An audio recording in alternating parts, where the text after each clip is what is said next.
धर्म करना या कुछ भगवान की चर्चा करना, वह सतोगुण में आती है। और रजो तमोगुण क्या है? जैसे कि तो सबसे नीचे तमोगुण वह स्थिति है जो सबसे नीचे की स्थिति है, जिसमें मनुष्य अपनी बुद्धि भी खो देता है। उसे यह ज्ञान ही नहीं रहता है कि ये हो क्या रहा है यहाँ। तो यहाँ पर 3 गुणों की चर्चा हुई है। पुण्य कर्म का फल शुद्ध, सतोगुण का फल शुद्ध, सतोगुण का फल शुद्ध होता है, सात्विक कहलाता है। लेकिन रजोगुण में संपन्न कर्म का फल दुख होता है। जो रजोगुण में कर्म किए जाते हैं उसका फल हमेशा दुख ही होता है और सतोगुण का सात्विक होता है। लेकिन जो और तमोगुण में किए गए कर्म वो तो बिल्कुल ही मूर्खता के प्रतिफल है। मतलब मनुष्य जो कर्म कर रहा है उसे खुद ही होश नहीं रहता है कि हम कर क्या रहे हैं। जैसे कि किसी का वध कर देता है या किसी कुछ भी कर देता है तो उसे बिल्कुल भी एहसास ही नहीं होता उस समय कि मैं कर क्या रहा हूँ। लेकिन जैसे ही वह कांड कर देता है उसके बाद उसे थोड़ा एहसास होता है कि हाँ, अरे बाद में पछतावा होता है, ये क्या हुआ, ये कैसे हो गया। तो ज्यादातर मनुष्य को सतोगुण में रहना चाहिए। और प्रभुपाद जो कृपा बरसा रहे हैं तात्पर्य प्रभुपाद के माध्यम से तात्पर्य को जानते हैं। शील प्रभुपाद की जय हो। सतोगुण में किए गए पुण्य कर्मों का फल शुद्ध होता है, अतः वे मुनिगण जो समस्त मोह से मुक्त हैं सुखी रहते हैं। अब सतोगुण में कौन से व्यक्ति आ गए? जैसे कि संत, मुनि और जो दान पुण्य धर्म करते हैं, भंडारा कराते हैं, ये मतलब पूजा पाठ में और अच्छे कर्म करते हैं सतोगुण। और जो मुनि लोग हैं और जैसे कि प्रभुपाद हैं और बहुत से मतलब जो सतोगुण में मतलब प्रभुपाद तो सतोगुण से भी ऊपर स्थिति में थे और मतलब सतोगुण से भी एक ऊपर स्थिति है वे मतलब भगवान की कृष्ण भावनामृत कर्म। तो मतलब सतोगुण में जैसे कि जो अच्छे कर्म करे वे सतोगुण में आते हैं और वे हमेशा अतः वे मुनिगण जो समस्त मोह से मुक्त हैं सुखी रहते हैं। लेकिन रजोगुण में किए गए कर्म दुख के कारण बनते हैं। अब रजोगुण में जो कर्म है वे हमेशा दुख के कारण बनते हैं। भौतिक सुख के लिए जो भी कार्य किया जाता है उसका विफल होना निश्चित है।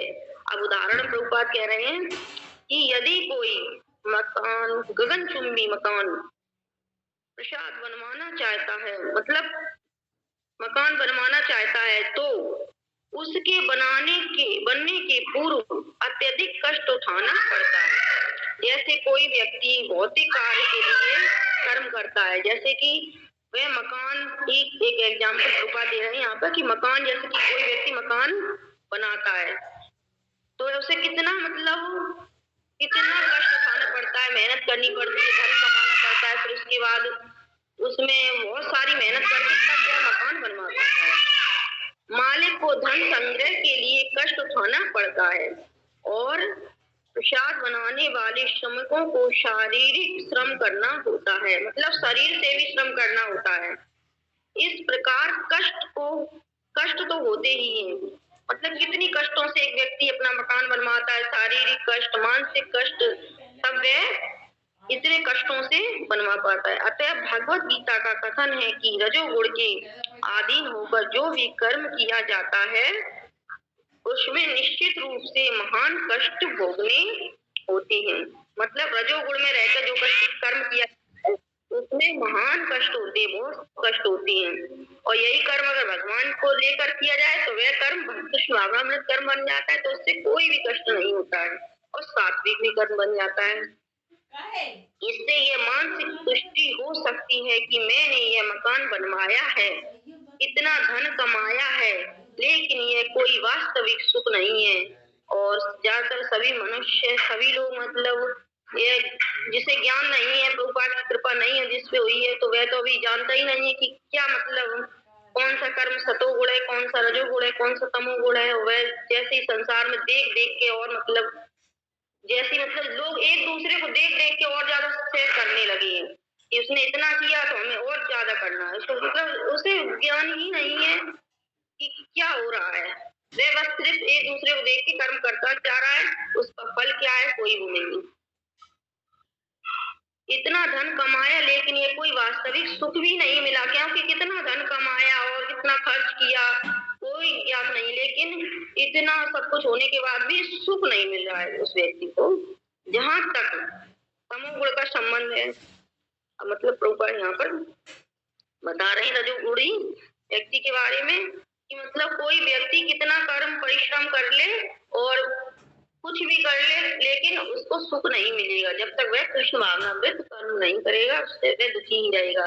फिर आता है रजोगुण तमोगुण, जहाँ तमोगुण का संबंध है, कर्ता को कुछ ज्ञान ही नहीं रहता है, मतलब जो कर रहा है उसे तो बिल्कुल ज्ञान ही नहीं रहता ये हो क्या रहा है। अतः उसके समस्त कार्य उस समय दुखदायक होते हैं, बस सिर्फ एक चीज उसे मिलती है वह दुख, सिर्फ दुखी रहता है, मन अशांत रहता है, दुखी रहता है और वह दुख भोगते हुए और बाद में उसे पशु जीवन में जाना पड़ता है। तमोगुण में जैसे कि कोई कल भी माता जी ने बताया था मांस भक्षण करते हैं, तो पशु का वध कर दिया, पशु की हत्या कर दी और फिर उसे खा रहे हैं। फिर पशु जब वही व्यक्ति जब उस पशु को खाते हैं काटते हैं तो भगवान कितने दयावान है, वह सोचते हैं तुम्हारे जो दांत हैं वह इस जन्म में तुमने अच्छा मतलब दांत अच्छे वाले और भी अच्छी चीज देंगे तुम्हें जिससे तुम मांस अच्छी तरह खा सको। तो पशु जीवन सदैव दुखमय है, यद्यपि माया के वशीभूत होकर वे इसे समझ नहीं पाते हैं। मतलब जो मांस भक्षण करते हैं और दूसरों का वध करते हैं उसी के द्वारा मारे जाते हैं और पशु वध करते हैं तो वह अगला जन्म उन्हें पशु जीवन में ही मिलता है और फिर वह बहुत दुखदायी होता है। तमोगुण में रहने वाले व्यक्ति भी पशु की भांति ही रहते हैं, यद्यपि माया के वशीभूत होकर वे इसे समझ नहीं पाते हैं। मतलब जो त्रिगुणी माया है उसके वशीभूत होकर वे समझ ही नहीं पाते हैं कि वो क्या रहा है। पशुओं का वध भी तमोगुण के कारण है, जो वध हो रहा है पशुओं का जो प्रभाव है वह तमोगुण का है, तो इस वजह से वह व्यक्ति पशुओं का वध कर देता है। पशु वधिक यह नहीं जानते कि भविष्य में इस पशु को ऐसे शरीर प्राप्त होगा। मतलब जो पशु का वध कर रहा है उसे यह भी कुछ भी नहीं ज्ञात है कि मतलब भविष्य में ऐसा ही शरीर प्राप्त हमें भी हो सकता है, होगा पर हम ऐसा करेंगे तो जिससे वह उनका वध करेगा। मतलब कि आज वो उसका वध कर रहा है तो कल वही पशु उसका वध करेगा, वही उसके ही द्वारा उसका भी वध होगा। यही प्रकृति का नियम है। मानव समाज में यदि कोई किसी मनुष्य का वध कर दे तो उसे प्राण दंड मिलता है। यदि कोई मनुष्य समाज में किसी का वध कर दे तो सरकार क्या करती है, उसे प्राण दंड देती है। यह राज्य का नियम है, सरकार का नियम है। अज्ञानवश लोग यह अनुभव नहीं करते, लेकिन अज्ञानता के कारण तमोगुण के कारण लोग ये अनुभव ही नहीं कर पाते कि परमेश्वर द्वारा नियंत्रण एक पूरा राज्य है। मतलब कि यह नहीं जानते जैसे कि यहाँ पर नियम प्रकृति के नियम सरकार के हैं तो ऐसे ही नियम भगवान ने भी बना के रखे हैं, तो भगवान के नियमों को जानते ही नहीं है। परमेश्वर द्वारा नियंत्रित एक राज्य है, पूरा राज्य है वह परमेश्वर के नियंत्रण में है। प्रत्येक जीवित प्राणी परमेश्वर की संतान है, मतलब कि हम सभी जीवात्माएं परमेश्वर की संतान हैं और उन्हें एक चींटी तक का मारा जाना सही नहीं है। मतलब भगवान को एक चींटी को भी मारा जाना सही नहीं है, इसके लिए मनुष्य को दंड भोगना पड़ता है। अतः स्वाद के लिए पशु वध में रत रहना घोर अज्ञान है। मतलब एक जीवा के स्वाद के लिए पशु वध में रत रहना घोर अज्ञान है, मतलब मूर्खता है, अज्ञान है, ज्ञान ही नहीं है। मनुष्य को पशुओं के वध की आवश्यकता नहीं है। मनुष्य को तो पशुओं की वध की आवश्यकता नहीं है क्योंकि प्रकृति ने इतने खाने पीने की सुविधा दी है, मनुष्य के लिए यह सुविधा बनाई है कि वह भोजन करे। लेकिन जानवर अपने जो जानवर है वे अपने नियम पर और अपने उस पर बंधे हुए, वे उन्हें जो चीज बताई खाने योग्य वही खाते हैं। लेकिन मतलब मनुष्य इतना गिर गया है कि वह कुछ भी नहीं छोड़ सकता है, जो मिले वह सब भक्षण कर लेता है, खा लेता है। और जानवर अपनी सभी मर्यादा में रहते हैं, मनुष्य बिल्कुल भूल गया है, क्योंकि ईश्वर ने अनेक अच्छी वस्तुएं प्रदान कर रखी हैं। भगवान ने कितनी अच्छी अच्छी वस्तुएं प्रदान कर रखी हैं खाने के लिए, उनका सारा स्वाद तो चख रहे हैं और ये पशुओं को भी काट काट के खा रहे हैं। यदि कोई किसी कारण से मांसाहार करता है तो यह समझना चाहिए कि वह अज्ञानवश ऐसा कर रहा है, मतलब उसे ज्ञान नहीं है, अज्ञानवश कर रहा है और अपने भविष्य को अंधकारमय बना रहा है। समस्त प्रकार के पशुओं में से गोवध सर्वाधिक अधम है। अब यहाँ पर गोवध तो बहुत ही अधम बताया है कि मतलब वैसे सभी मतलब गलत है, लेकिन गोवध जो हो रहा है उससे तो सर्वनाश होगा पूरे संसार का। इसलिए इसे बचाने के लिए ही भगवान आते हैं धरती पर, गो ब्राह्मण की रक्षा करने के लिए, क्योंकि गाय हमें दूध देकर सभी प्रकार का सुख प्रदान करने वाली है। गो माता हमें सभी प्रकार का सुख प्रदान करने वाली है, उनके शरीर में सभी देवता विराजमान रहते हैं। गोवध एक प्रकार से सबसे बड़ा अधम कर्म है। वैदिक साहित्य में ऋग्वेद 9.464 को भी प्रणीत मत्सरम सूचित करता है कि जो व्यक्ति दूध पीकर गाय को मारना चाहता है वह सबसे बड़े अज्ञान में रहता है। वैदिक ग्रंथों में विष्णु पुराण 1.19.65 में एक प्रार्थना भी है। विष्णु पुराण मतलब इस श्लोक संख्या में एक प्रार्थना भी है जो इस प्रकार है। नमो ब्राह्मणे देवाय गो ब्राह्मण हिताय च जगत हिताय कृष्णाय गोविंदाय नमो नमः। हे प्रभु, आप गायों तथा ब्राह्मणों के हितैषी हैं और आप समस्त मानव समाज तथा विश्व के हितैषी हैं। भगवान सबके हितैषी हैं, समस्त मानव जाति, समस्त जातियों, समस्त जीवात्माओं के विश्व के हितैषी हैं। तात्पर्य यह है कि इस प्रार्थना में गायों तथा ब्राह्मणों की रक्षा का विशेष उल्लेख है। मतलब इस श्लोक में गाय तथा ब्राह्मण का भगवान ने विशेष बताया है। ब्राह्मण आध्यात्मिक शिक्षा के प्रतीक है, क्योंकि जो ब्राह्मण है वे आध्यात्मिक शिक्षा देते हैं और जब शिक्षा ही नहीं मिलेगी तो हम लोगों को जानकारी कहाँ से होगी कि हम क्या करें। यानी तो भगवान धर्म की रक्षा करते हैं।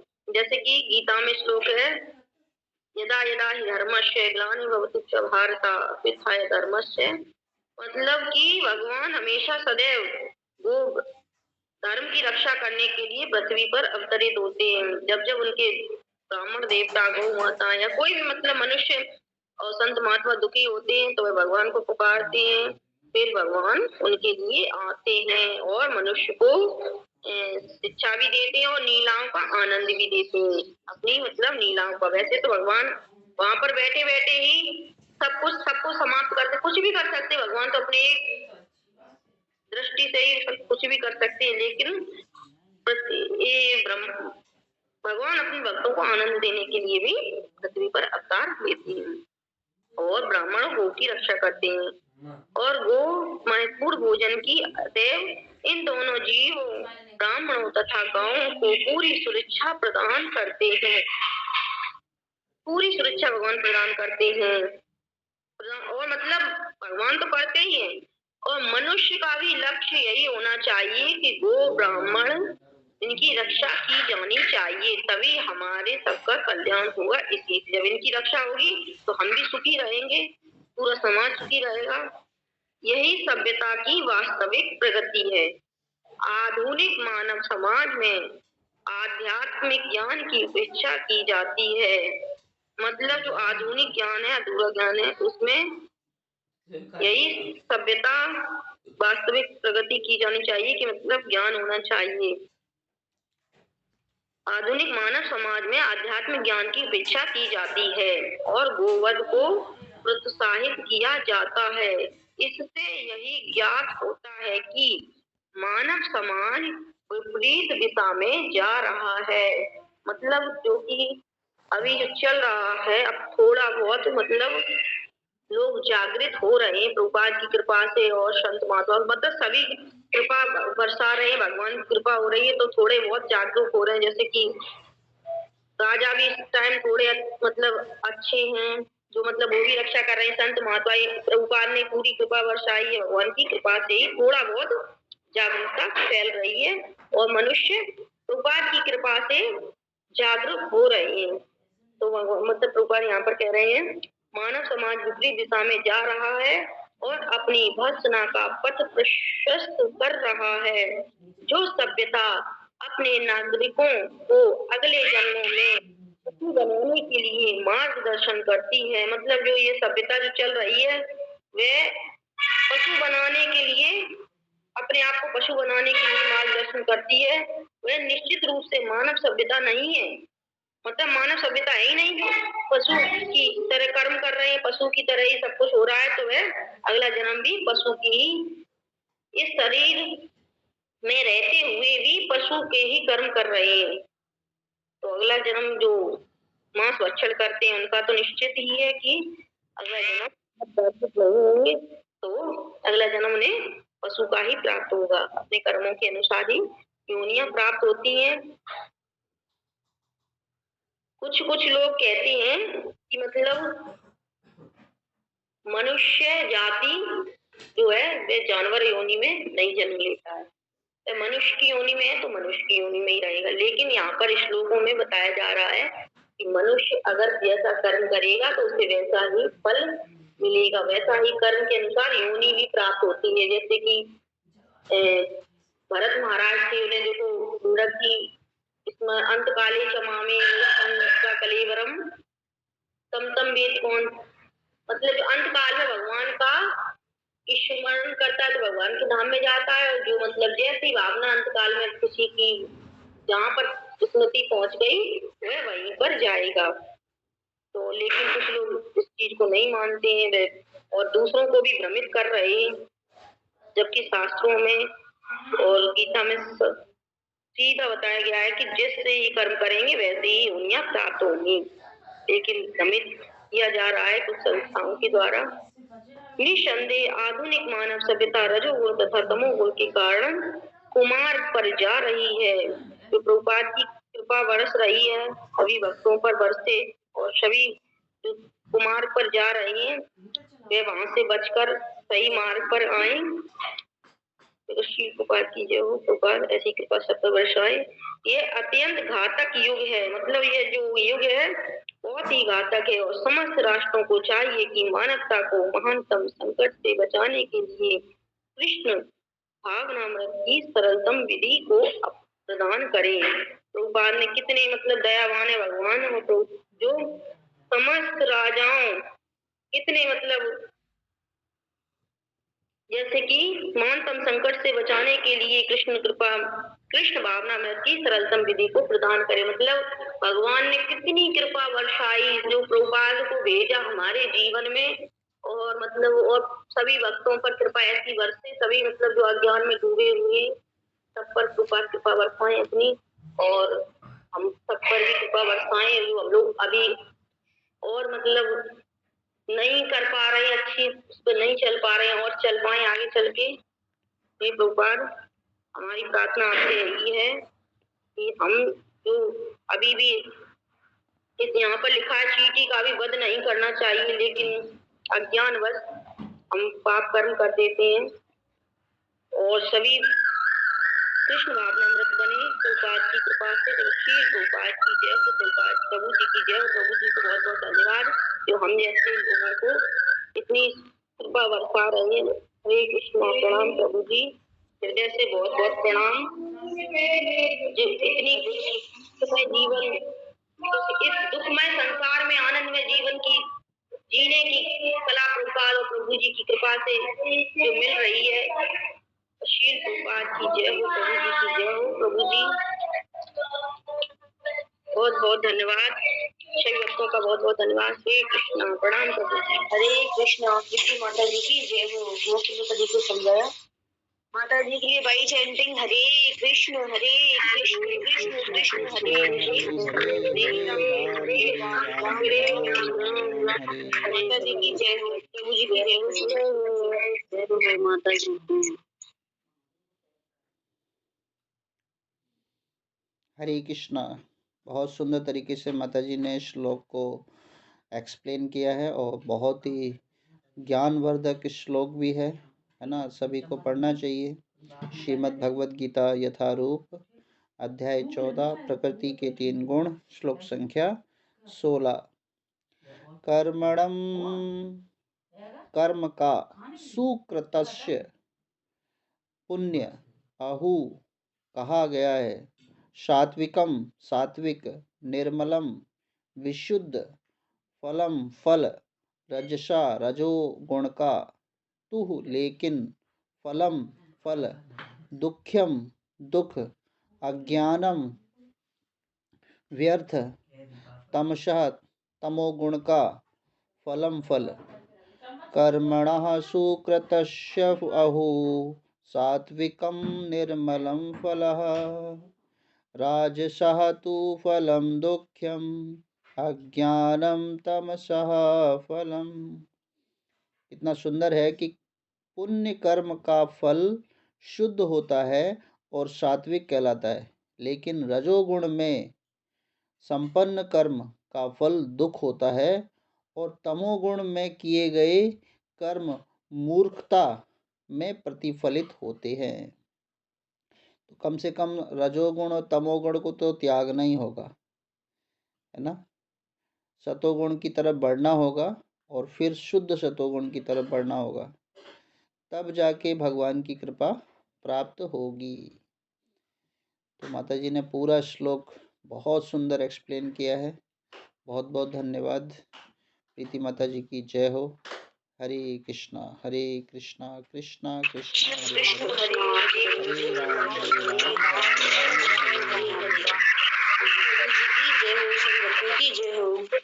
वाञ्छाकल्पतरुभ्यः कृपा सिन्धुभ्यो एव च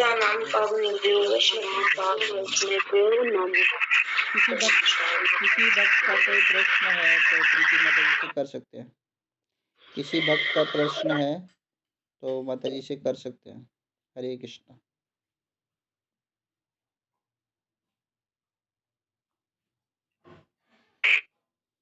हरे कृष्णा। प्रणाम प्रभु जी। जी माता जी प्रणाम।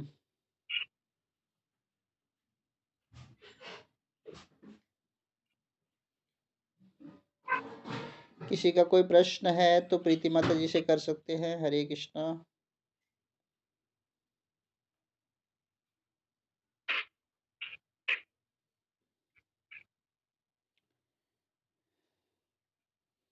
हरे कृष्णा। तो बहुत बहुत धन्यवाद। मेरा ही प्रश्न है माता जी, आप बताएं। हरे कृष्णा। सात्विक कर्म जैसे होता है तो उससे हम कैसे बचें, है ना। जैसे होते हैं ना सात्विक कर्म, जो सतोगुण वाले कर्म होते हैं, तो कृष्ण भावनामृत कर्म कब प्रबल होगा। हरे कृष्ण माता जी। प्रभु जी आपकी कृपा से जो हमने समझ पाया, प्रभुपाद की कृपा से थोड़ा बहुत, वह यही है कि अपने सारे जो कर्म है वह भगवान की सेवा में, सारी इंद्रियों को भगवान की सेवा में लगाएं और जो हम कर्म कर रहे हैं वह भगवान को पहले स्वीकार करवाएं, तभी हम सात्विक बन सकते हैं और बच भी सकते हैं अपने पाप कर्मों से।